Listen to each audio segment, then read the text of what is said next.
Oke teman-teman, jadi kembali lagi dengan saya Lee Hun Sok. Oke teman-teman, jadi pada kesempatan horor kali ini saya akan menceritakan kisah yang benar-benar terjadi pada diri saya. Jadi saya Lee Hun Soto. Cerita ini terjadi pada tahun 2019. Saya ingat betul ketika saya masih duduk di bangku SMA di tingkat akhir.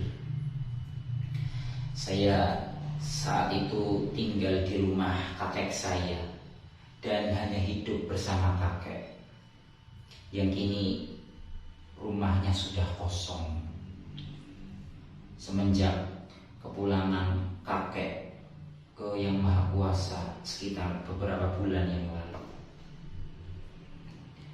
Karena anak-anak dari kakek sendiri itu rumahnya agak jauh, jadi saya yang menemani ketika saya sekolah SMA dulu. Rumahnya terletak di salah satu desa Kecamatan Rakit, Kabupaten Banjarnegara. Desanya kalau malam itu emang masih sepi banget. Jadi di depan rumah-rumah para warga itu, di sampingnya itu masih banyak kebun-kebun salak seperti itu. Ya jadi suasana di desa kalau pagi itu emang seger banget gitulah teman-teman. Coba deh kalian bayangin depan rumah kalian sampingnya masih banyak pohon gitu, pasti bangun wah rasanya happy kan. Oke teman-teman, selanjutnya cerita ini diawali ketika saya mulai hobi dan mulai kenal dengan bisnis ikan hias. Jadi ketika semasa SMA dulu saya itu sangat hobi memelihara ikan, terutama ikan hias. Selain enak dilihat, saya juga biasa menjual untuk tambahan-tambahan buat malam mingguan saya. Jadi saat itu tuh benar-benar berpengaruh untuk aktivitas saya bermain itu benar-benar menjadi tambahan pada saat saya masih SMA dulu. Jadi pada saat itu saya itu memelihara ikan patin albino di kolam depan rumah kakek saya. Ya tidak di depan rumah persis sih. Jadi kolamnya itu agak turun, depan rumah mbah saya itu turun. Nah itu di situ sampingnya itu ada kolam yang saya pelihara ikan patin albino saya. Jadi ceritanya itu diawali setelah saya pulang sekolah waktu SMA. Dan pada saat itu saya rasa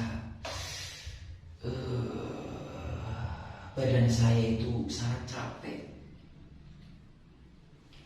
Biasanya aktivitas saya setelah pulang sekolah itu mandi dan kemudian sambil menunggu sore saya memberi makan ikan-ikan hias saya sambil melihatnya. Tapi pada saat sore itu, entah kenapa sore itu rasanya benar-benar kayak capek banget. Dan kita itu benar-benar capek banget pada saat itu.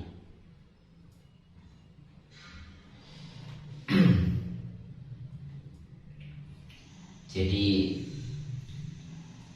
untuk memberi makan ikan-ikan saya itu biasanya sehari itu 3 kali, pagi sepulang sekolah dan ketika jam 10 malam ketika saya akan tidur. Semakin sering kita memberi makan ikan-ikan, maka ikan-ikan itu akan cepat besar dan akan memberi keuntungan bagi sang pemeliharanya. Kalau hidup sih ya karena emang hobi ya teman-teman. Dan keinginan saya untuk mengejar target untuk latihan bisnis biar cepat gede. Sore hari itu, tanpa saya melakukan kebiasaan saya, sepulang sekolah saya capek dan saya langsung rebahan. Dan entah kenapa saya ketiduran. Dan biasanya waktu maghrib saya itu sholat, tapi pada saat itu entah kenapa atau saya tidak terasa, kayak saya itu gak dibangunin pada saat itu. Dan saya terbangun itu udah jam 2:30 pagi. Dan saya belum memberi makan pada saat sore dan saat malam sebelum tidur. Jadi saya benar-benar meninggalkan waktu sholat maghrib saya, dan udah hampir memasuki sholat isya. Jadi seketika bangun, yang ada di pikiran saya itu cuma, wah, ikan itu belum dikasih makan, ikan itu belum dikasih makan. Tanpa cuci muka apa dahulu, itu saya masih agak ngantuk. Saya langsung ambil pelet, dimasukin ke ember dan langsung mengambil senter. Dan saya langsung membuka pintu rumah kakek saya. Padahal kan kolam itu di dekat rumah ya, dan tidak terlalu jauh.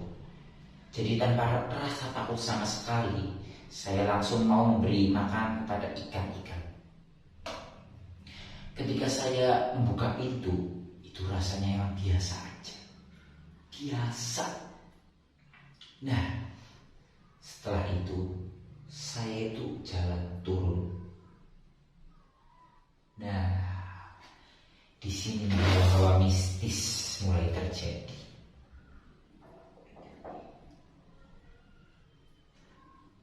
Jadi pada saat itu saya nyalakan senter. Itu benar-benar terlihat sosok bayangan hitam itu sedang berjalan. Dan seketika saya jelas merinding. Entah kenapa saya dan benar-benar kayak kakinya itu rasanya itu terpaku di situ. Itu bayangan besar itu berjalan ke barat. Saya langsung arahkan senter saya ke bawah. Saya itu takut kalau bayangan itu sampai melihat saya dan nantinya itu akan menghampiri saya. Bulu kuduk merinding dan terdiam, gak bisa gerak. Takut mau lari, tapi benar-benar gak bisa. Saya cuma diam. Dan harapan terbesar saya pada saat itu, semoga sosok hitam itu cepat hilang dan tidak melihat keberadaan saya sehingga tidak menghampiri saya. Pokoknya saat itu gemetar keringetan. Pasti kalian yang pernah merasakan pasti seperti itu. Benar-benar gak kebayang kalau sampai bayangan itu naik dan menghampiri saya. Saya gak tahu masih bisa bercerita apa ini apa enggak. Dan untung Allah itu masih baik, berpihak banget rasanya sama saya. Makhluk itu terus berjalan dan seolah-olah tidak melihat saya sampai hilang. Akhirnya saya langsung berlari ke depan kolam dan langsung menumpahkan seluruh pelet yang ada di ember. Padahal kalau diukur itu benar-benar peletnya itu banyak banget.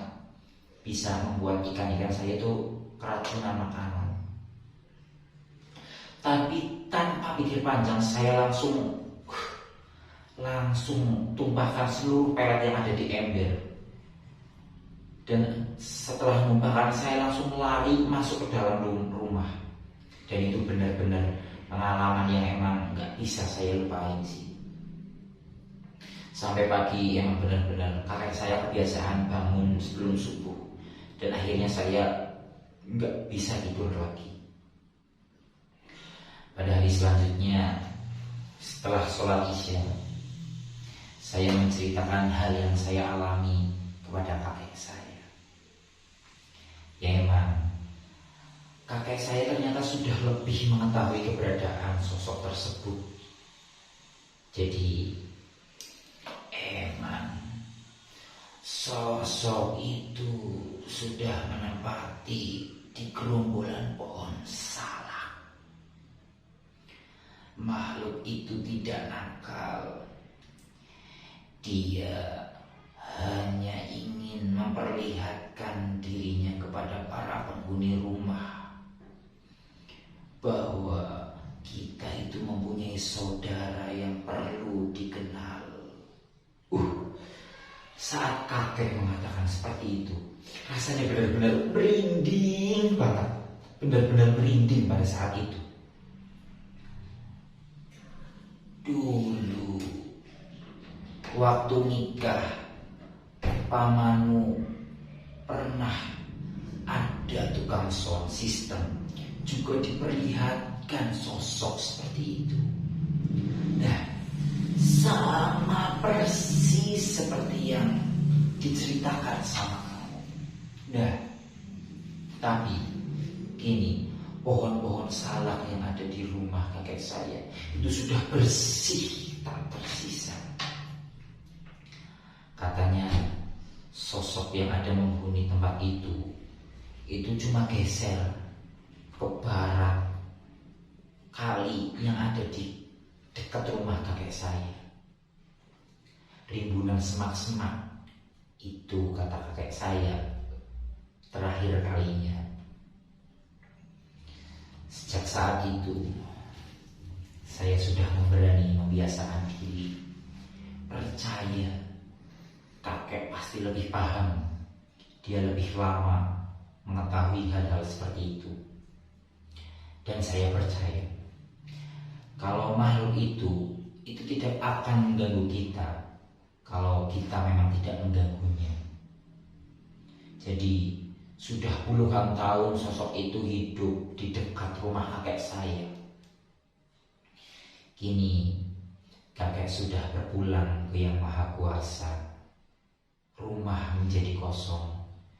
Semoga tetap aman dan menjadi tempat kumpul lebaran yang paling asik, paling baik yang dikenang sepanjang kenangan masa kecil saya.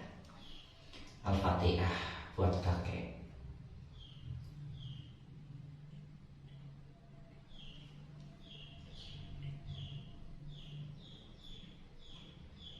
Terima kasih.